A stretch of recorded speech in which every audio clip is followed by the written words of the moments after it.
Good day mga Choy! Once again, this is me Alex, Objective Builder and Automotive Parts Trading. So we have Jimny, no? Bago lang po natin itong ipapakita po sa inyo. Actually, gumagawa na kami nito doon pa. Ngunit tayo ay hindi tumatanggap within 2 years para sa ganitong mga unit. But ngayon, tumatanggap na rin tayo ng mga Jimnys po dyan. So yung mga mahilig po sa mga Jimnys po. So we have this type of unit to. Naka-off-road tires po yung mga unit po natin, naka-Jimny for this sit-up po. So actually po, yung sit-up na to ay may additional price po tayo kapag ganito kaganda po yung unit natin. Actually, umaabot po na almost 500,000 po yung gastos ng may-ari nito, mga Choy, sa Jimny na to. Okay, naka-off-road tires po yan. Okay, napakaganda po yan sa mga off-road o mga trails po na sa inyong pupuntahan po kasi naka-lift na po siya at marami pa pong accessories na ginagay po dito. Okay? So, yun po, may jack po siya na ganyan po yung makikita nyo sa ilalim, pinaturahan natin yan. So, yan, may winch po yan sa harap, yan, yung winch po natin na linalagay. So, yun po, pwede po yung gamitin panghila o kaya hihilain mo yung sarili mo kapag umahon ka sa mga putikan po na inyong tawag nan. Hindi ko kasabot sa Tagalog. Okay, this is Fairlight mga Choy, ha. This unit is already there in Dumanhog, Cebu. May jack pa ng ganyan mga Choy. Kapag iyo ay tawag yun, nakuhaan sa baha, sa lapok. So, pwede po yung gamitin yung jack na yan. Okay, may manok sa ibaba. Sinong gustong maglitsyon yan? O kaya tinula. Okay, so that's our Jimny mga Choy. If you wish to order that kind of Jimny node, we'll just require 100,000 down payment po for this kind of Jimny po. Okay? If you want to know the price po, let's talk over in the messenger para po malaman natin kung magkaano po yung presyo po sa mga Jimny natin na ganito. Okay? So, yung Jimny na ganyan, ay po yan, pinasadya po yung ganyan po mga Choy. May mga mga additional accessories po na ilagay sa unit na yan. Pero ang gumastos po yan yung may-ari niya mismo, ha.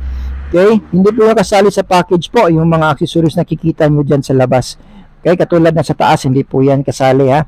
May po yan, may parang tent po yan nilalagay natin dyan. So, if ever mag-order kayo, just make 100,000 down payment so that we can start working on your said vehicle. Actually, 50,000 lang pala. Okay. So, yun po.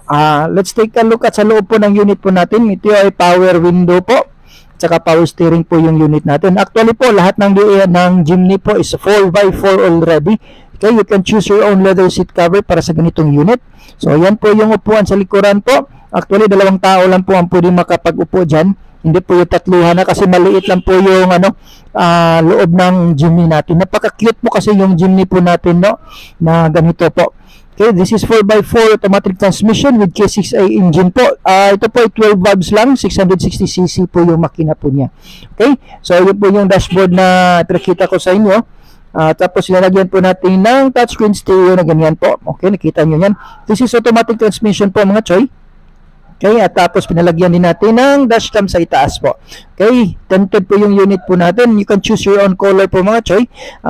Kahit anong kulay na gusto nyo, pwede natin dyan i-paint po sa unit po natin. Okay, may maliit po na space po dyan para sa mga ilagay nyo dyan sa likuran po. So, this is the back portion of our unit mga Choy ng ating Jimny. Okay, napaka-cute talaga yung Jimny na to. Maliit lang po yung espasyo niya sa loob.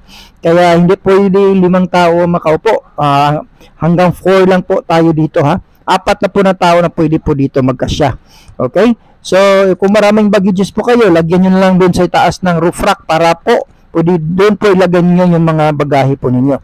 Okay, this is the engine bay po ng ating sasakyan. So, yun nakikita nyo. Yun po yung intercooler po ng ating sasakyan po ng Jimny po natin. Okay? So, napakaliit po ng makina po nito kasi 660 lang ito at tapos 12 valve pa. So, turbo unit po. Okay? K6A, same engine po ng mga multicabs po natin, ng mga DS64. So, ganyan lang po siya. And then, may remote po siya. Okay? 12 valve, 3-cylinder, 660cc. So, if you wish to order mga Choy, don't forget, saka turbo engine. Kaya don't forget to chat with me now sa ating messenger po para always po tayo, para makapag-usap naman tayo. Okay? Maraming salamat po sa mga nanood natin ngayon. Hanggang sa uli.